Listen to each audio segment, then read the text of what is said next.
आजकल Indian cricket में इस बात का बड़ा चर्चा है कि विराट कोहली जो है वो टी20 वर्ल्ड कप 2021 के बाद कप्तानी शायद छोड़ दें।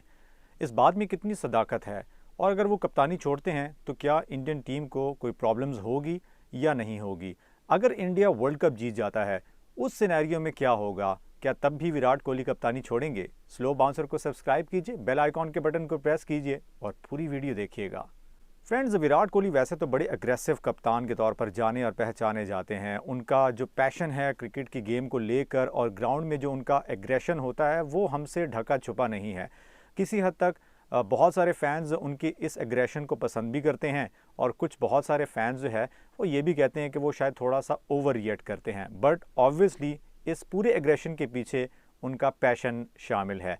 लेकिन अगर जहां पर हम बात करें तो ऑब्वियसली वो भी एक इंसान है। तीनों फॉर्मेट की कप्तानी करना और फिर उसके साथ अपने बेहतरीन फॉर्म को भी कैरी करना, ये बड़ा कम जो है लोगों में पाया जाता है और बड़ा कम ऐसा होता है कि लोग इसके साथ सस्टेन कर पाएँ। हमने इससे पहले इंडियन क्रिकेट की तारीख में एम एस धोनी को भी देखा, सौरव गंगुली को भी देखा, बहुत ही बेहतरीन कैप्टन गुजरे, कपिल देव को भी देखा कि उन्होंने अपनी कप्तानी के साथ साथ अपनी फॉर्म को भी किसी हद तक बरकरार रखा। अब विराट कोहली की अगर हम बात करते हैं तो ऐसा नहीं है कि उन्होंने अपनी कप्तानी में परफॉर्म नहीं किया। बहुत सारे मैचेस इंडिया को उन्होंने सिंगल हैंडेडली जितवाए भी हैं और अभी इस वक्त अगर करंट उनकी फॉर्म की बात करें तो एक जो आउटस्टैंडिंग क्रिकेटर होता है, एक जो क्लास का प्लेयर होता है, लेजेंड ऑफ द गेम होता है, उससे फ़ैन की एक्सपेक्टेशन भी उतनी ही ज़्यादा होती है। अब विराट कोहली ऐसा भी नहीं है कि बिल्कुल ही उनकी फॉर्म चली गई है, बट उनसे जो फैंस की उम्मीदें होती हैं वो ये होती हैं कि जब भी वो क्रीज पर आएँ तो अपनी उसी फॉर्म को लेकर चलें जिसके लिए वो जाने जाते हैं। और विराट के जो फैंस हैं वो हमेशा यही एक्सपेक्ट करते हैं कि वो हर तीसरे चौथे मैच में सेंचुरी स्कोर करें। तो अभी इंग्लैंड सीरीज़ में हमने टेस्ट में देखा कि उन्होंने कुछ 50 स्कोर की, बट ऑब्वियसली इतने बड़े वो प्लेयर हैं, जिस कैलिबर के वो प्लेयर हैं, उनसे फैंस की एक्सपेक्टेशन सेंचुरी से कम की नहीं होती।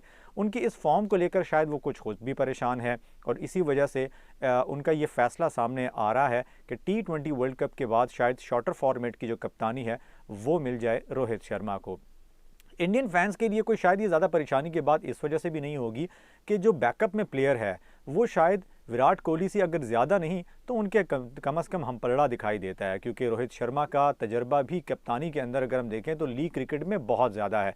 आईपीएल में मुंबई इंडियंस की उन्होंने कप्तानी काफ़ी सीज़न से कर रखी है और कई मरतबा उनकी क़यादत में ऑलरेडी मुंबई इंडियंस चैम्पियन भी बना रहा है।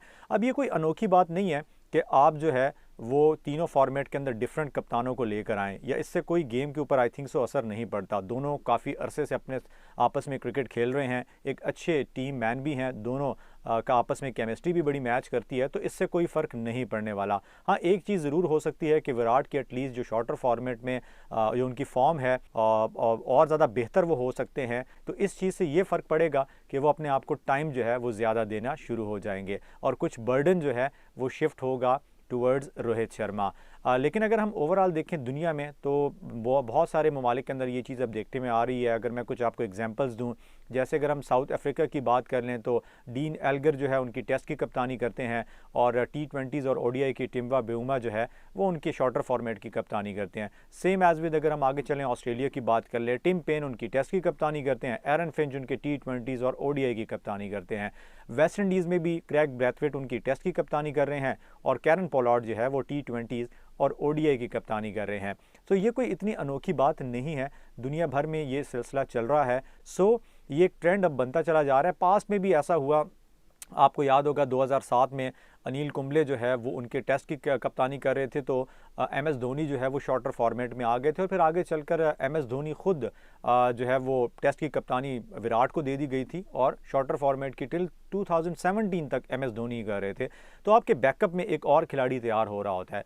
सो इससे कोई फ़र्क नहीं पड़ने वाला और विराट को ऑब्वियसली ना तो बोर्ड की तरफ से कोई प्रेशर किया जा रहा होगा और ना ही जो है वो आवाम ये चाहती है, यानी इंडियन फैंस ये चाहते हैं कि विराट कप्तानी से हटें, बट ये शायद उनका अपना इंडिविजुअल फैसला होगा।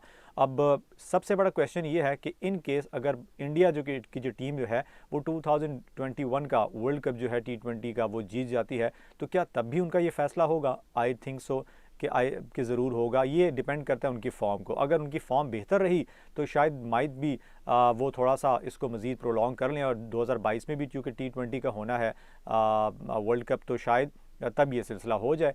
बट अब देखना ये है कि कैसे प्रोग्रेस करती है इस 2021 वर्ल्ड कप में Indian team under captaincy of Virat Kohli. और अगर थोड़ा सा मैं रिकॉर्ड्स के हवाले से भी आपको बताऊं तो रोहित शर्मा की अगर हम एक शॉर्टर करियर के ऊपर नज़र दौड़ाएं तो वनडेज़ में रोहित शर्मा ने जो 10 मैचेस में कप्तानी की उसमें 8 जीते हैं इंडियन टीम और 2 में उनको शिकस्त का सामना करना पड़ा है। T20 इंटरनेशनल में 19 T20s में उन्होंने कप्तानी की, 15 में इंडियन टीम को जो है कामयाबी मिली, 4 में शिकस्त का सामना करना पड़ा। तो रिकॉर्ड्स यहाँ पर भी काफ़ी अच्छा बोल रहे हैं। और जैसे मैंने आपको बताया कि फ्रेंचाइज क्रिकेट में भी वो मुंबई इंडियंस की नुमाइंदगी कर चुके हैं, तो वहाँ पर भी उनके रिकॉर्ड बहुत ही आउटस्टैंडिंग है। सो मेरे ख्याल में रोहित शर्मा एक बड़ा अच्छा और बेहतर ऑप्शन इंडियन टीम के लिए हो सकता है। आप लोगों को अगर ये वीडियो पसंद आई है तो ज़रूर जो है मेरे चैनल को सब्सक्राइब कीजिए और बेल आइकॉन के बटन को प्रेस कीजिएगा। अल्लाह हाफ़िज़।